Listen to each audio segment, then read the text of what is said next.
We're we're officially live now after some technical difficulties. I appreciate everybody tuning back into the Elevate Dominate Mastermind. One of our OGs that came in when DeVoe and I came over was me, Dave, and Joe sitting in Scottsdale, Arizona, which was actually the first time I had known about you. I mean, you definitely do an incredible job of creating a presence, and you've got the mascot, you've got the brand, you've got the whole look, and you're not too far from my home base. But dude, we met there. I feel like we kind of hit it off, and then we've just really, I feel like, steamrolled from there to the point where like I'm learning from Chris Walsh and I'm learning from other people like how you got into this business. And I personally don't know your story. So let's take it back to like why are there posters behind you? Who is Joe Oz? Why is there a skateboard on the wall, man? Let's get into it. Dude, I remember Scottsdale. I have this image of like us going up the escalator, leaving the meeting or the event or whatever it was, and like me looking at Dave and you and me being like, I like made a decision, right? And I was like, I looked at you and I'm like, this guy's gonna be my business partner, and I hope he's cool. Like I'm like, yo, I hope this guy is dope. Like I hope this guy is legit because I am fucking in it with this guy. And remember too, like, so it's so funny now that like, and I'm jumping way ahead right here, but now we have a lot of conversations about EXP, growing people's businesses and stuff like that. But remember, like when we're standing there and we're like, is this fucking company gonna fail? Like totally.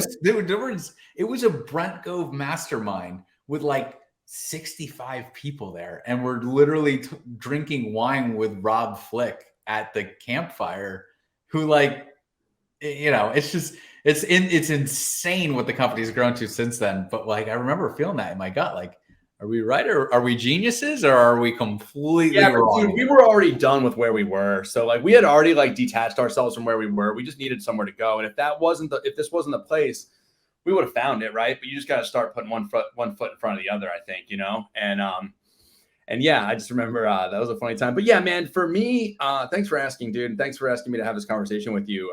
It's cool, dude. This has been one of the really pleasant surprises, right? Is like by saying yes. I always say like man, just say yes more than you say no, and some cool shit is gonna happen, right? And becoming friends with you and shit, man. I talk to you weekly, if not daily, about this thing. But yeah, man, I was Joe Oz, right? So like it's funny, man. I was friends with Chris Walsh, man.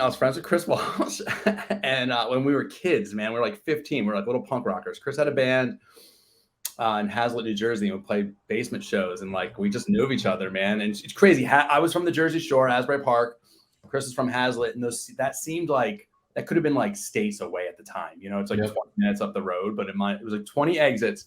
But it was a different scene, like, oh, he's from the Hazlet scene or whatever. It's pretty crazy. But yeah, man, we just were friends, dude. And I stayed. I went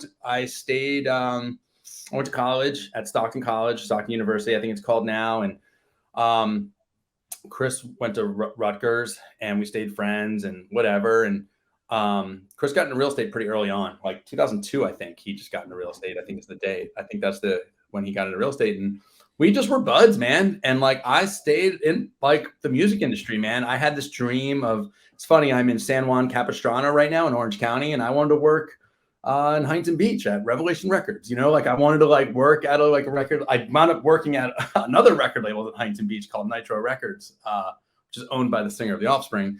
And so we, yeah, man, I put out dude, in college, I got an internship at a record label, man. And I and a distribution company, and I worked there, and I wound up putting out my own records, and I wound up going on tour with bands, and I went on tour for the weekend in a van. And then I wound up going on tour in like tour buses with bigger bands that had like a complete North America tour for 60 dates, like did all that stuff. And, man, it kind of got to the point, man, I opened up my own record label, my own music distribution company.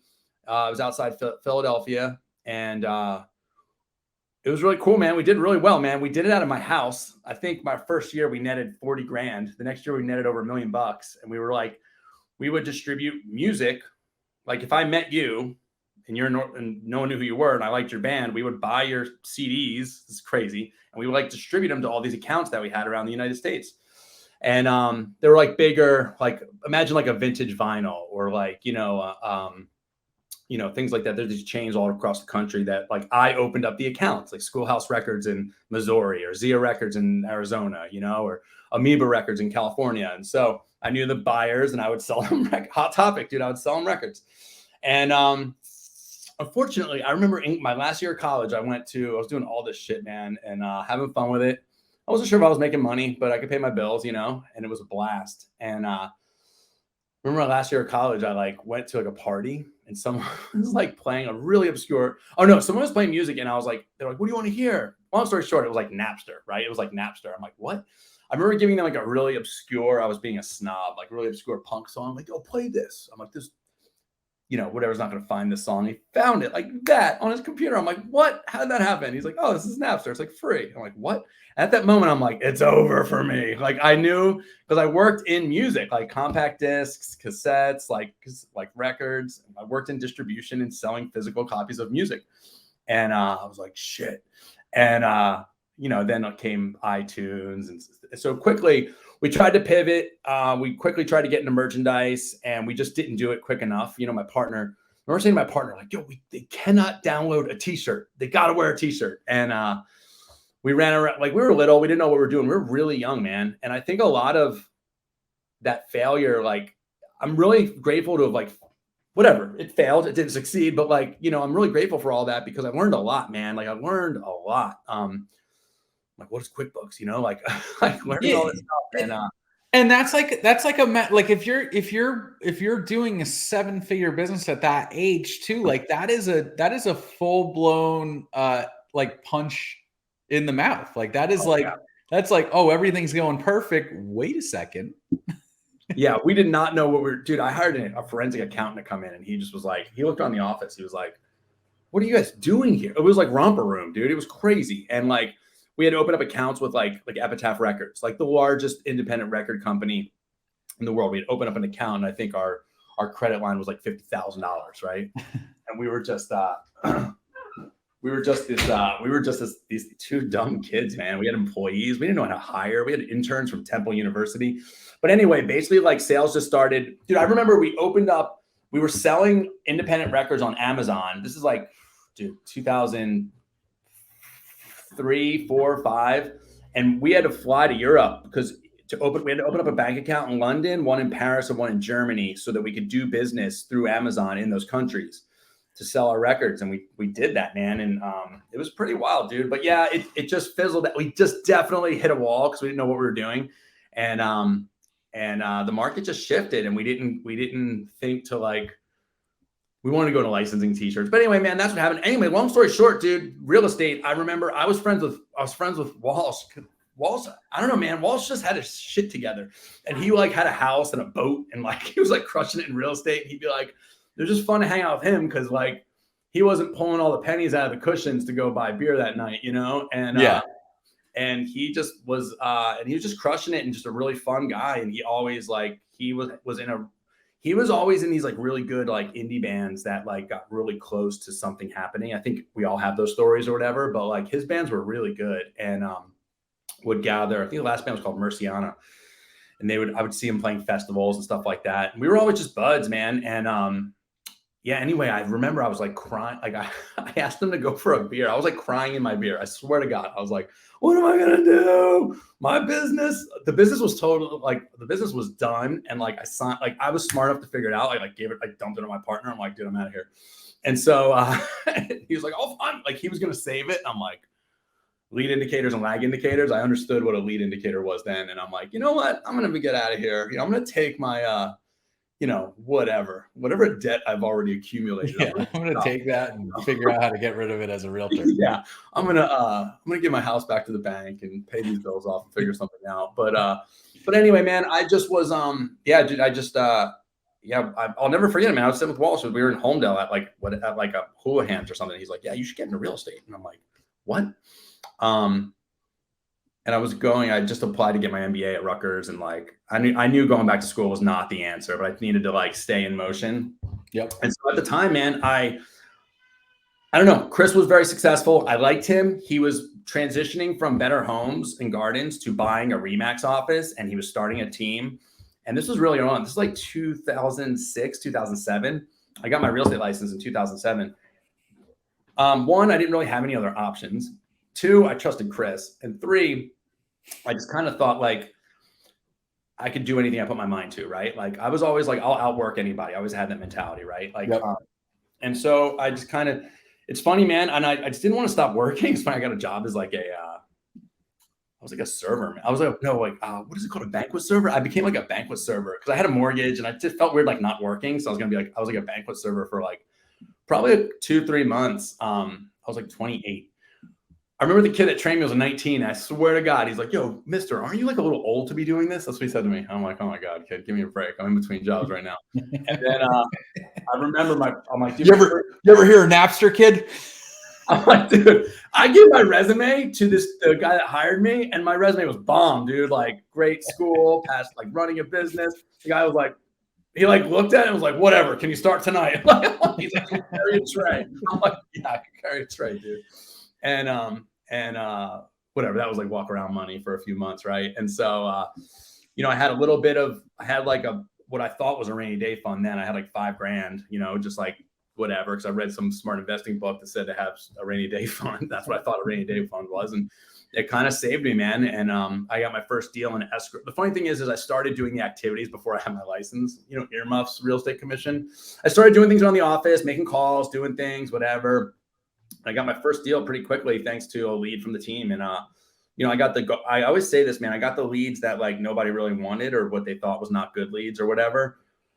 But God, man, they just had so much business. This is why you join a team, right? They had so much business going on that even the scraps were, dude, they were enough to feed me, man. They were enough to like start moving the carousel or the flywheel or whatever. And that was it, man. And I got into it, and I learned by just like following that dude around for like, dude, I think it was like 3 months. I just never, I would show up at his house at like 7:30 in the morning. Like literally show up at his house and he'd be like, yo, all right, get in the car. And I'd just follow him around, man, like total shadowing. And it was the best education I ever got, man. And I learned a lot from that dude.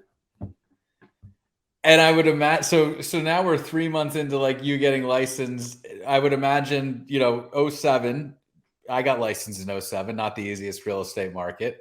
We're kind of glancing over, you know, a couple things there. I would imagine there were, you know, a few struggles that may have come between 2007 to 2017, Joe Oz, where it's just showing up like in your face as perfection. Like what about this business didn't work well for you?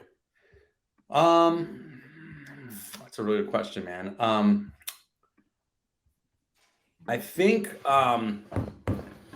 what didn't work well, man? Jesus, everything, man. Everything. Like so my coach says at every level, there's a different devil, right? So whenever there's a ceiling, man, there's just something you have to overcome. And I think for me, man,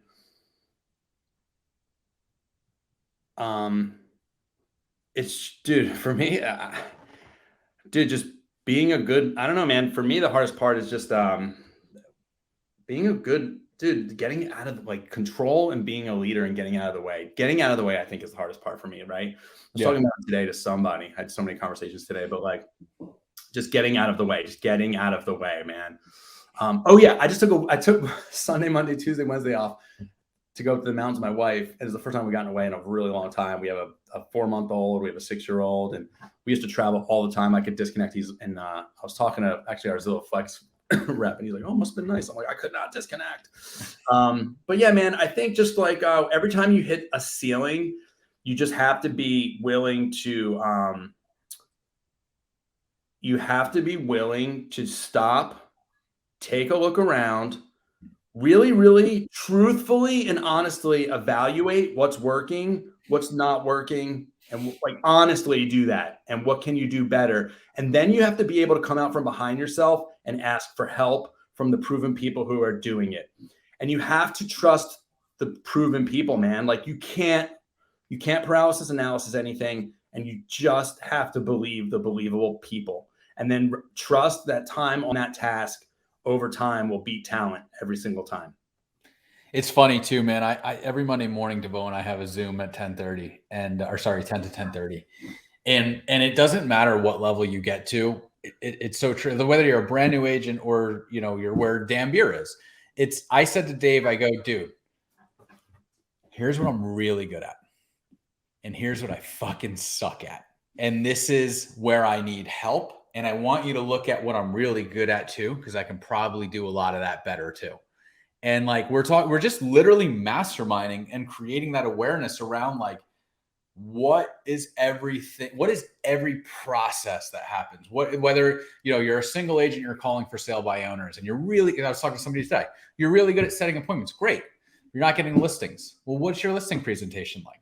And he's like, well, I just kind of pick up this and this. And I'm like, okay, well, what if we could work on like a really badass listing presentation that uses your newness as a superhuman power that makes the consumer fully understand what it is that makes you, the obvious choice in regards to listing with them, because he saw some others had listed that he'd been talking to. And he's like, well, I really care about the customer. I'm like, no, I get that. But everybody says that. So like, how are you going to convey that to the consumer? And like, it's taking every piece of your business and going that deep into like the sales process and auditing and doing this and your profitability and your leadership skills. And then if you're taking your leadership skills, how do you create badass leaders within your ship community so that you're only talking to the leaders of the leaders, like it's an endless audit on what you're going to do to like make sure that you're constantly moving forward. And I think that's what people don't see when they look at, how successful you are right now.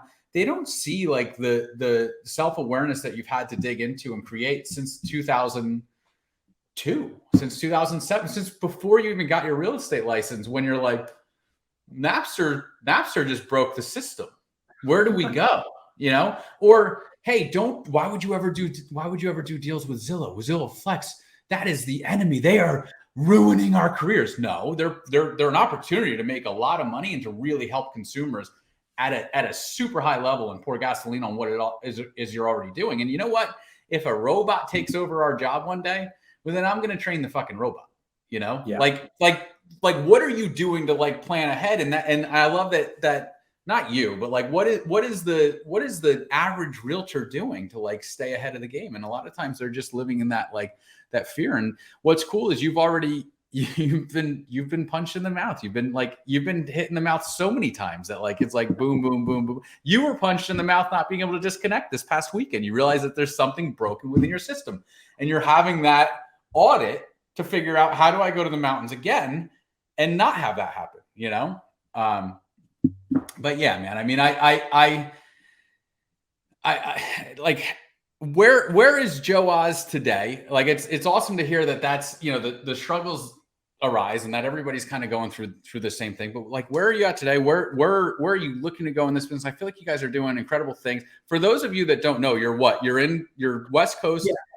We'll run a team in Monmouth County too, right? Yeah, we did such a weird thing that I did, right? So man, I went from Remax to Keller Williams, and Keller Williams had this really sexy recruiting tool called Expansion in 2015, and they got me. It worked. Well, no, it doesn't work. Their program doesn't work, but like they got me with the recruiting worked, right? And so, my wife grew up in Orange County, California. I grew up at the Jersey Shore. I'll spare you the story. I will tell you, it's a cool one, but like has to do with like being on tour. But like we man, we had some kids, and we ultimately I just wanted to live in Orange County, California. And there's I don't know if you know, there's like surfing here. There's like fish tacos, and I've heard of it. Pretty girls, I've heard of it. Pretty guys, and all this stuff, and everything you might want. But anyway, so that was my dream, and I'm doing it, man. And so like it's been a really tough. To be quite honest, man, that was the hardest. Like, I didn't know what to do. I had this really, really, really great, really well-established business in New Jersey. There's a very shiny object of $1 million price point in Orange County, right? I wasn't very strategic with it. I just was like, I'm doing it. And dude, you want to talk about getting punched in the face? I call it the cheese grater, like rubbing the cheese grater on your face. Like, I like live with a cheese grater on my face. Like, I sleep on a cheese grater, I feel like. But no, man, where we're at right now is, I've done both. I had a killer year. I've sold houses in Orange County, broken into a luxury market. We have a business in New Jersey, but ultimately, man, I had to make a decision on what to do. And I think if you chase 2 rabbits, you catch 0, right? And I was blessed to meet my business partner. His name's Gil Olson. And 2 years ago, man, my team imploded. My real estate team imploded, right? And I hired Gil as a director of sales to run the team. And may have imploded because of him. I don't know what, but he needed to implode either way. But Yeah. he said, asked me if I was ready to go to zero. It's funny to talk about this, man. 2 years ago today, team imploded. And in New Jersey, we had one, it was me and Gil, we decided to start a business together, right? We had one listing and we had one buyer. And I think today in New Jersey, we have 40 million written and closed for this year. And I didn't set any of those appointments. I didn't go on any of those appointments. Like I literally, I have a personal cell phone. It doesn't ring. Like I don't have business from New Jersey. Does not come there. So I've worked on our systems. I had a choice of like, I could be a single agent in Orange County. I could build a team in Orange County. I could build a team in New Jersey, blah, blah, blah. And I decided to just chunk it down into one thing, dude. And like, I try to see where the most amount of opportunity is. And in Monmouth and Ocean County, New Jersey. And I think I'm like, dude, I've had this conversation with you. I had this conversation with a lot of people.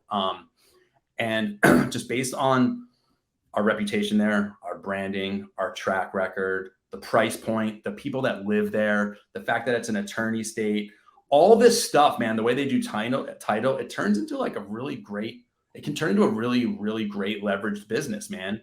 And I've turned into an influencer at EXP, right? So like I help recruit at EXP.